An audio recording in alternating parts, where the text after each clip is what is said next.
목사님이 말씀을 짧게 할 건데 오늘 나눌 말씀이 여러분에게 조금 어려울 수 있어서 집중해서 잘 들어주면 좋을 것 같습니다.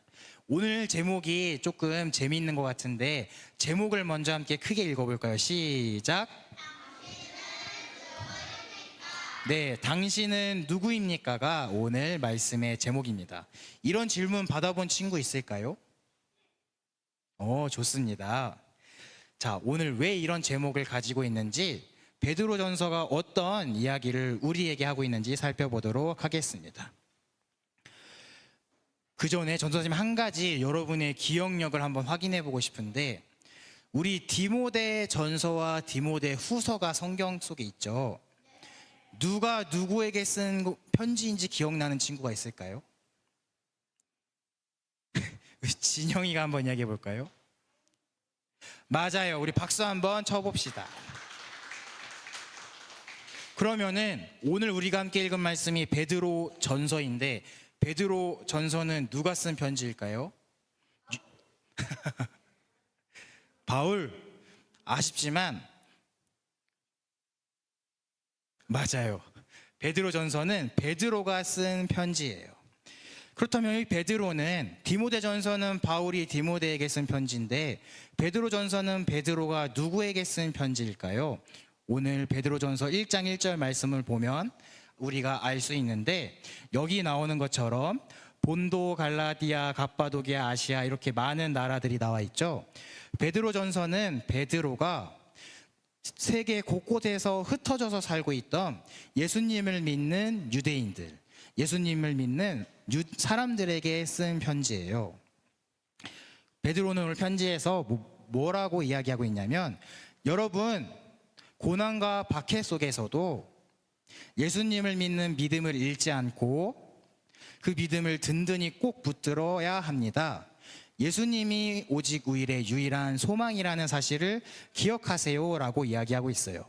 베드로가 왜 갑자기 예수님을 믿으세요, 예수님을 믿는 믿음을 잃지 마세요 라고 이야기를 했냐면, 그 당시 많은 유대인들은 이방 사람들에게 괴롭힘을 받았기 때문이에요.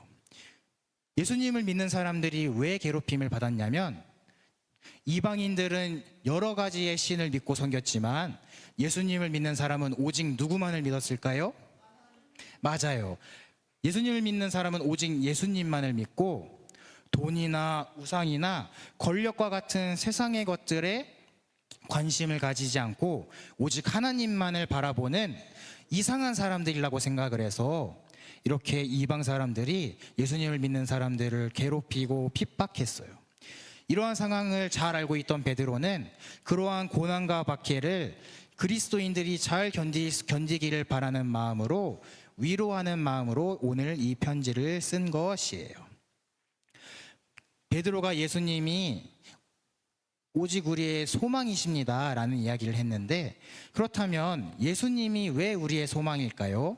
오늘 2장 4절 말씀에 나오는데 함께 큰 목소리로 읽어보면 좋을 것 같습니다. 시작.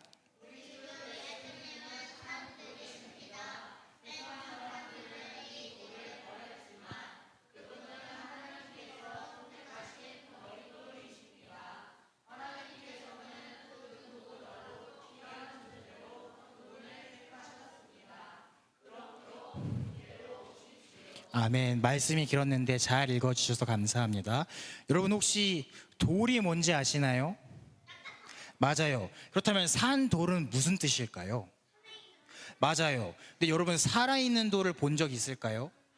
그럼 살아있는 돌은 무슨 뜻인지 혹시 이해가 되는 친구가 있을까요? 저사님 물어보고 싶지만 물어보지 않겠습니다. 여기서 산돌, 우리가 산돌이라는 단어를 들어봤을 때 돌이 어떻게 살아있다는 거지? 라고 생각할 수 있어요. 우리 친구들이 알고 있듯이 돌은 움직이지 않고 생명이 없는 물체이지만 산돌이신 예수님이라고 베드로가 표현한 이유는, 예수님은 죽음에서 부활하신 생명의 근원이시고 우리를, 죄로부터 죽었어야 하는 우리를 구원하신 바로 돌이라는 그런 의미에서 예수님은 산 돌이다라고 베드로가 편지에서 쓴 것이에요. 그리고 베드로는 이어서 5절에서 이렇게 이야기하고 있어요. 너희도, 여러분도 산 돌과 같이 거룩한 집으로 세워지고 예수님으로 말미암아 하나님이 기쁘게 받으실 거룩한 제사를 드리는 거룩한 제사장이 되십시오. 여러분, 우리가 겨울 성경학교 때 주제가 있었는데 내가 바로 교회다. 그것이 바로 우리의 겨울 성경학교 주제였어요. 여러분, 옛날에 교회를 지을 때 어떤 걸로 지었을까요? 돌로 지었어요. 그렇다면은 교회에서 머리가 되시고 교회의 주인 되시는 분이 우리일까요? 예수님일까요? 예수님이에요. 근데 예수님을 산 돌이라고 이야기했죠.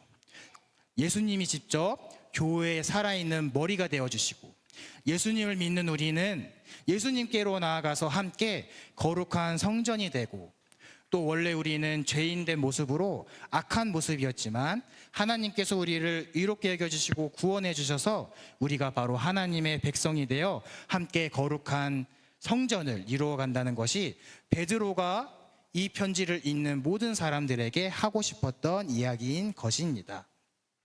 이처럼 하나님께서는 우리를 거룩한 하나님 나라의 백성으로 부르셨어요.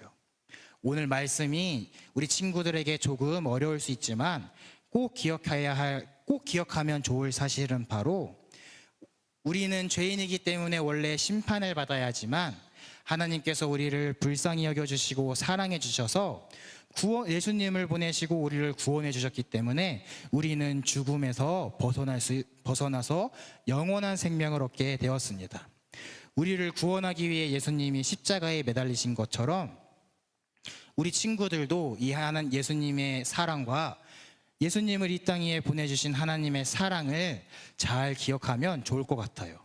그래서 우리 친구들이 앞으로 인생을 살고 우리 친구들이 앞으로 삶을 살아가고 나이를 먹어가다 보면 어떤 사람들이 교회에 다니고 예수님을 믿는 여러분에게 왜 예수님을 믿나요? 당신은 누구인데 예수님을 믿나요? 라고 물어본다면 우리 친구들은 어떤 대답을 하면 좋을까요? 이런 대답을 하면 좋을 것 같아요. 나는 원래 죄인이었지만 하나님의 사랑으로 구원받은 하나님의 백성입니다. 하나님의 자녀입니다라고 대답할 수 있는, 믿음의 고백을 할 수 있는 우리 모든 유년부 친구들이 되기를 소망합니다.